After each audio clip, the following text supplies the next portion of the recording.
Okay, this is Jacob Schmitt with deerhuntingschool.com. I'm just sitting here looking at a property that someone had emailed me about. And guys, if you look at it, you see these here. These are clear cuts. This is a clear cut. This is a clear cut. This is a clear cut. This here is an actual field. All these others are old clear cuts. This is probably a pine thicket now. It's probably a pretty good bedding area. It's had a little time to grow up, where it should be pretty thick. Same thing with these areas here. These are all clear cuts out here. This, I believe all this is clear cut for the most part. This may be a field. This, I think, is a field. But most of this is clear cuts. Lots of logging going on. Should be a lot of deer in the area. Okay. Then you see here, you've got a lot of logging going on, logging activity. You see these blocks of pines here. That's what this was. That's what these were. This property here, I don't know if the guy owns the property or not, or if he leases it. If I own the property, I would do a couple different things rather than if I lease it. And then it said he had talked about in the email. He said he was planning on putting some food plots in next year. I would get them dudes in early as possible. If you own the property, there's a lot of things you can do to it. It takes a huge advantage. If you're leasing it, then you're limited because of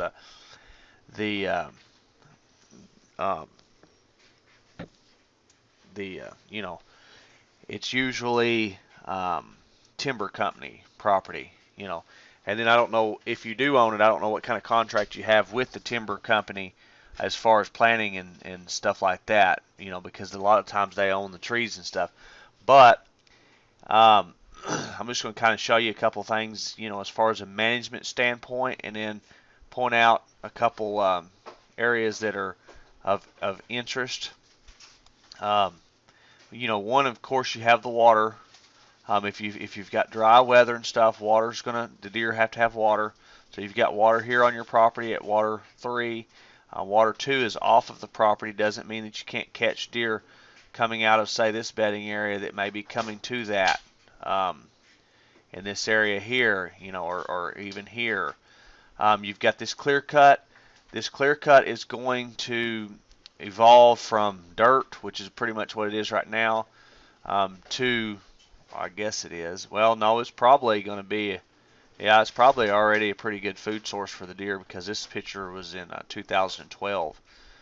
This picture is almost 2 years old right now that we're looking at. So this is probably already turned into a really good food source for the deer. It's going to evolve, it's going to change. It's going to turn into where it's just nothing but a food source right now, to where it's going to be a bedding area and a food source combined, and then eventually back to a bedding area, and eventually to, hard, mature trees again, and where it's really basically useless to deer for a little while. Then cut it. They go through cycles, guys. Clear cuts do. You've got a pipeline or a row, something runs down through here. Not exactly sure what that is. Let's kind of zoom in on it and see if we can figure it out. Okay, this is a power line. Okay, that's a good thing. If that is on your property, I'd put an end to this being a four-wheeler trail. You want to limit four-wheeler ATV usage on your property. If you're leasing the land, I would put an end to that being a four-wheeler trail, if that's what that is. And it looks like what it is to me. It could be a road that people's using, but I would put an end to that, and I would turn spots of that into a food plot. That was me. This here looks like yeah, that's a power line too. Same thing with that. I would put an end to that being used as four-wheeler trails or vehicle roads, whatever, and I would utilize that as areas where I could put food plots in, because guys, power lines and stuff, they're going to be open where sunlight can get to them. You might as well utilize it as food plot to give your deer some extra nutrition.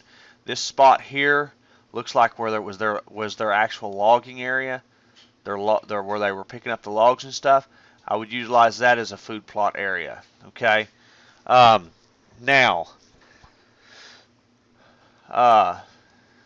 you got water here. Of course, that's going to be utilized as good drinking water for deer and dry months. Not sure what kind of trees are here. They're definitely lose their leaves.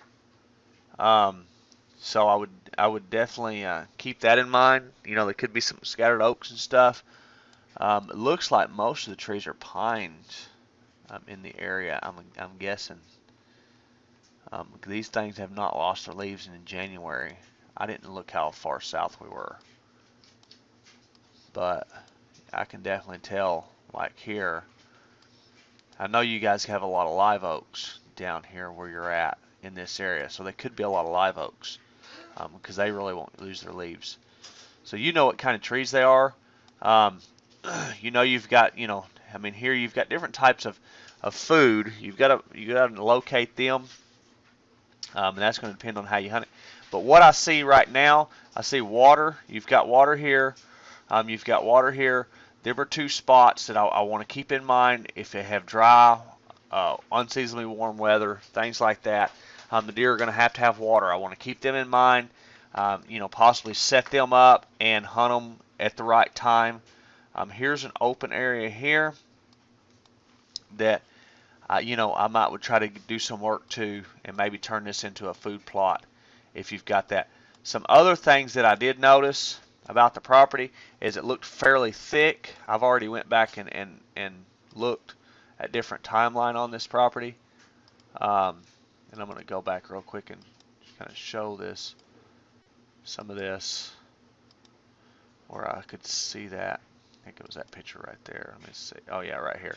Okay. Now this picture was in December, the last day of December in 2014. Okay. You see here, you can see the ground a lot. So this, to me, looks like this was really young trees at this time.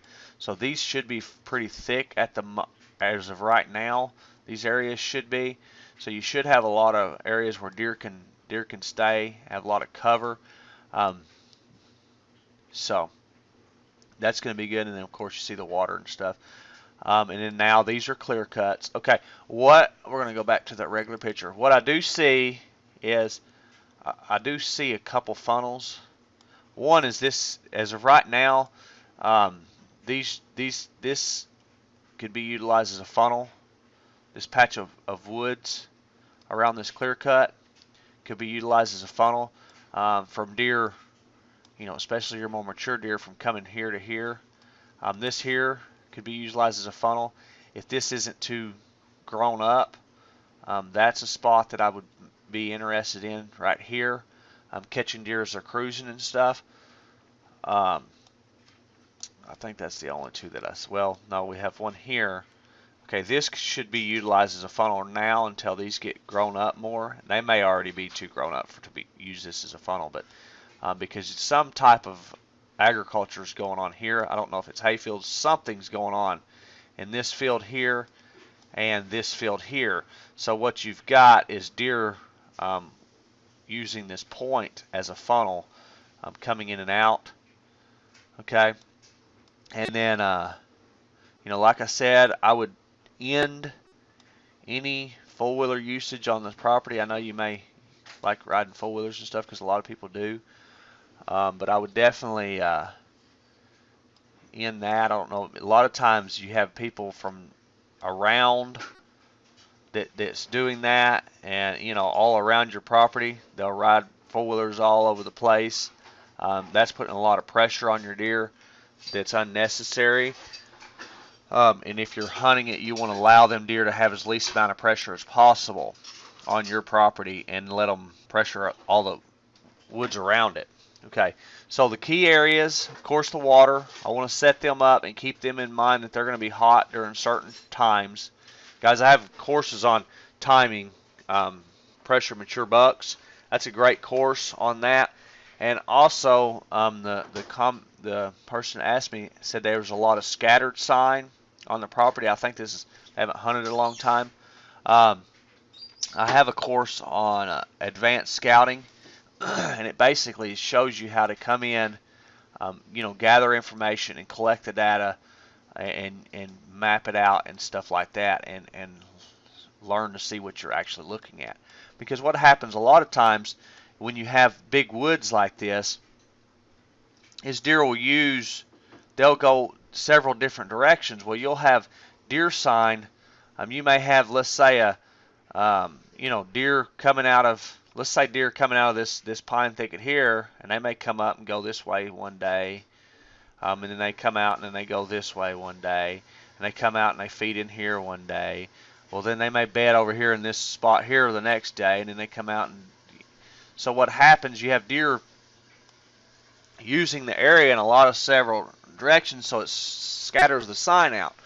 But if you learn to interpret it and make sense of it, and to basically map it out, if you learn how to do that and use it in, and understand the timing aspect of it, and then of course, this is, it's hard to understand, how to find deer. I have a course on finding and hunting pressure mature bucks on public land. That course is for, especially if you're hunting very large areas. That is a great course if you're hunting very large areas. But understanding how pressure deer work is a great thing, because like I mentioned about the four-wheelers and stuff on this property, is you're putting pressure on this land and you're pressuring the deer when you don't need to. When if you have that secret area, if you can create your property into that area that I talk about and find, in the areas that I'm talking about trying to find in that course, I'm finding and hunting pressure mature bucks, nocturnal bucks. If you can create an area like that on your property, then you have a awesome property, because what happens is people all around you are pressuring their deer, and the deer end up figuring out that they feel very safe on your property. I don't know if you own this property. If I owned the property, I'm going to do a little bit extra management is to the grounds, rather than if you lease it, you can't. Usually you can have very limited areas where you can put things. But if I owned it, I'm definitely going to do a few extra things. You've already got the clear cuts and stuff. That's going to be great. Areas that produce browse for deer and stuff like that. But food plots is a good thing.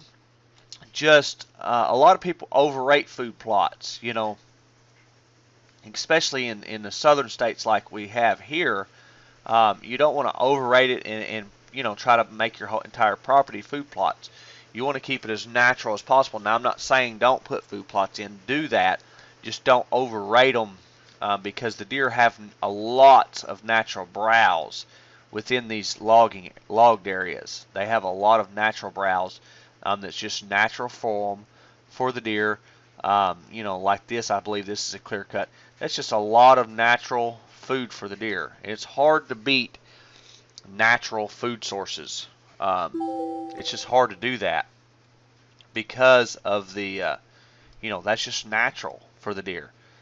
But you can definitely, enhance some areas and things that you have, like this power lines. Them are open areas. You can go in and turn them into food plots. Okay, turn these open areas into food plots. This power line here, you might as well utilize the fact that you're getting sunlight penetrating the ground through here fairly often. Okay, especially like an area like this where it's more open, and in areas like that and areas like this here, you're getting a lot of sunlight for several hours of the day. Areas like that here, areas like this. So this is probably not very good soil right here, and it probably be a lot of work to get it. And you may not want your food plot right behind here, but you can definitely enhance some of the things that you have on the property. But as far as deer stands, I'm going to get in. These are thick areas. I'm going to find the thin areas in between them and stuff. I'm going to set up stands in them areas and different things. If this is very thick here, what I'm saying is if this is real thick down in here, which I think it is, and I think this is real thick, I think there's a thin band of larger trees that runs through the middle of it. That's a good spot for a deer stand, because these deer, especially bucks during the rut, will cut up in between them thick areas to scent check this area and this area to see if there's any does in there. And then a lot of times they'll like this here, this food plot, this clear cut, they'll scent check that depending on the wind direction, and these corners of them are good spots back into the woods a little bit in the corners, because what happens a lot of times in bucks wanting to scent check that, and he's coming and he'll get cut close to that corner because it's the shortest route for him to get around this thing, scent checking it. Okay, and then of course you have this funnel here that runs through here on both sides. Okay, and then like I said, the water. And I mean that's other than getting in here and really taking a look at it and finding out what the deer are doing by being on foot.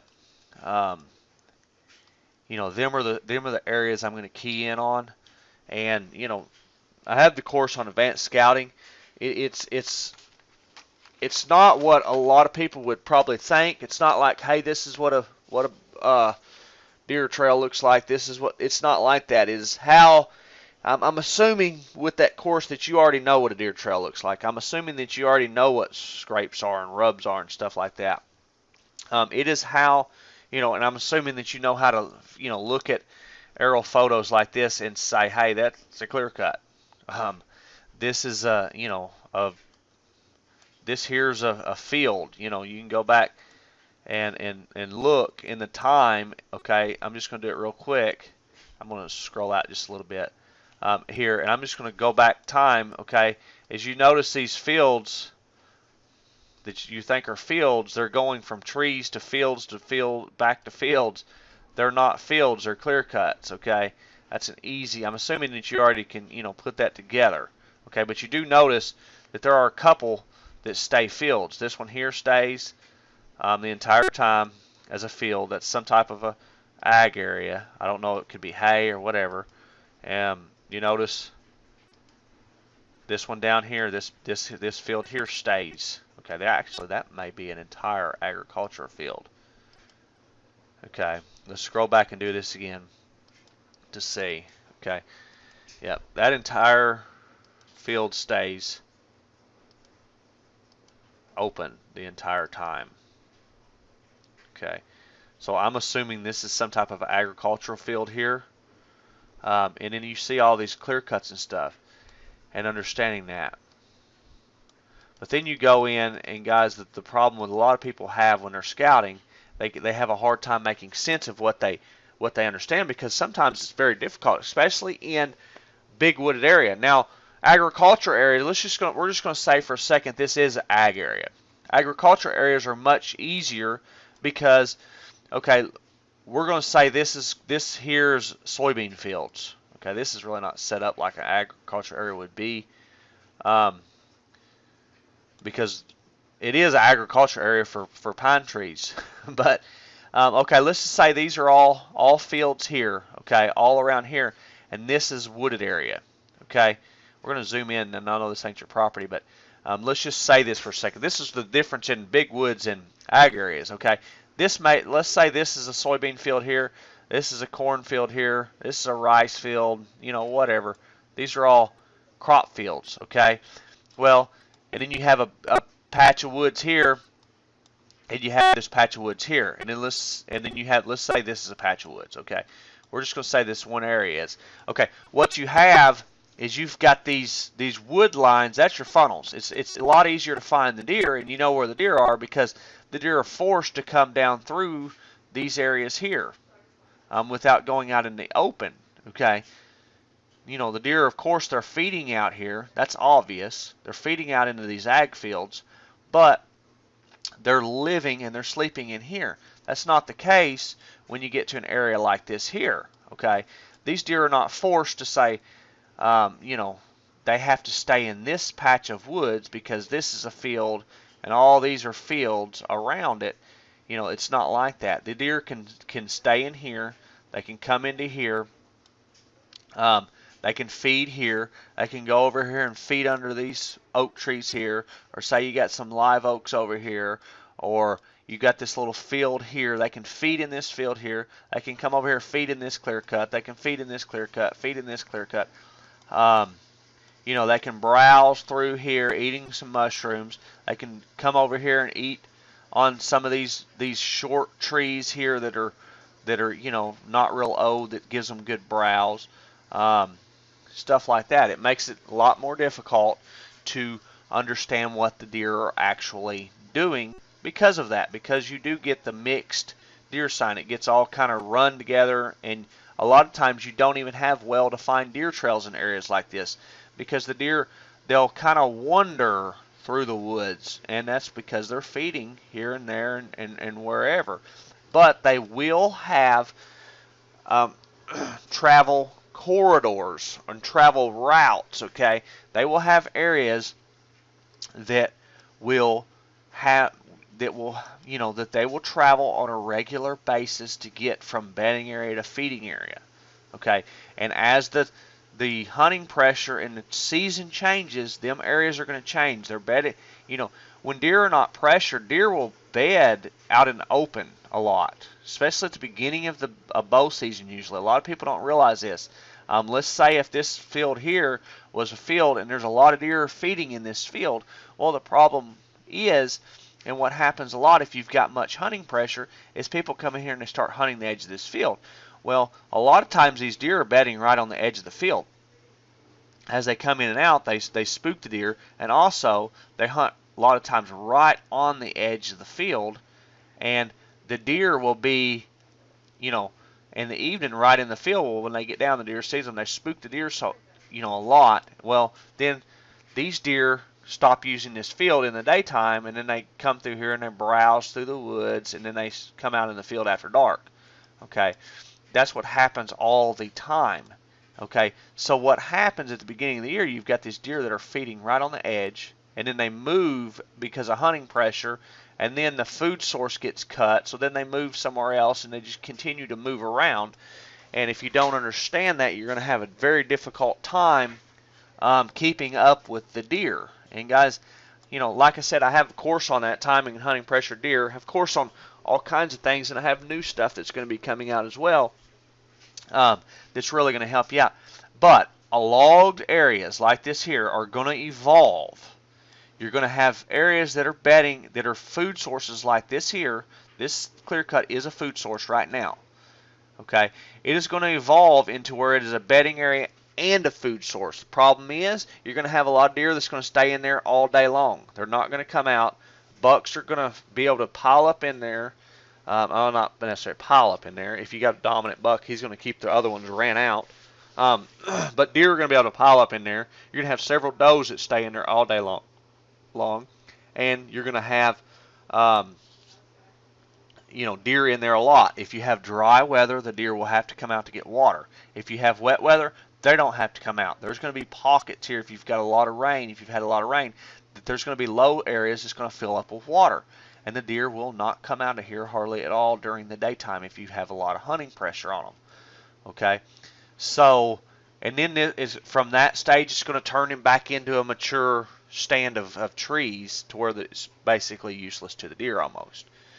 Because there's no food in there, it's not good for cover, and then eventually they'll cut it again and it goes back through the cycle. We're talking a long period of time, but you need to really understand how that works out. So anyways, I hope everybody enjoyed this video here. The guy that sent the email, them are areas, I pointed out a few areas that I would look at, and there's going to be some others on this property. The property is decent size. You probably got enough area where you can get quite a few deer stands on it. But the main thing is you want deer stands for different wind directions and stuff like that. And it's going to take a little bit of time to study it and a little bit of time to figure it out. I recommend, getting some of the courses and studying through them, especially through the off season. A lot of people want to get all the information piled on them during the deer season, but if you have an area like this here, your best time to spend on it is right after deer season, where you can do some work and stuff like that and put some pressure on the deer then, and then you can leave them alone for several months, okay, 4, 5, 6 months. Leave the deer alone and let them be relaxed on your property, and then when you start hunting it, be very smart about hunting it and stuff like that. Don't try to do it all during deer season. Try to do it when deer season is not happening, and then when deer season's in, try to be hunting it then. So anyways, I hope everybody enjoyed the video. This is Jacob Schmitt with deerhuntingschool.com. Check out deerhuntingschool.com for more tips, information, things like that on deer hunting. Guys, like I said, I always have the courses. They're on the left-hand side of the page when you go to deerhuntingschool.com. Right down the left-hand side of the page, there's a list of them. You can get them, download them. You'll have them within 1 minute or within a couple minutes. You'll have the courses, and you can start studying them. So, like I said, this is Jacob Schmitt with deerhuntingschool.com. Have a good day, and bye-bye.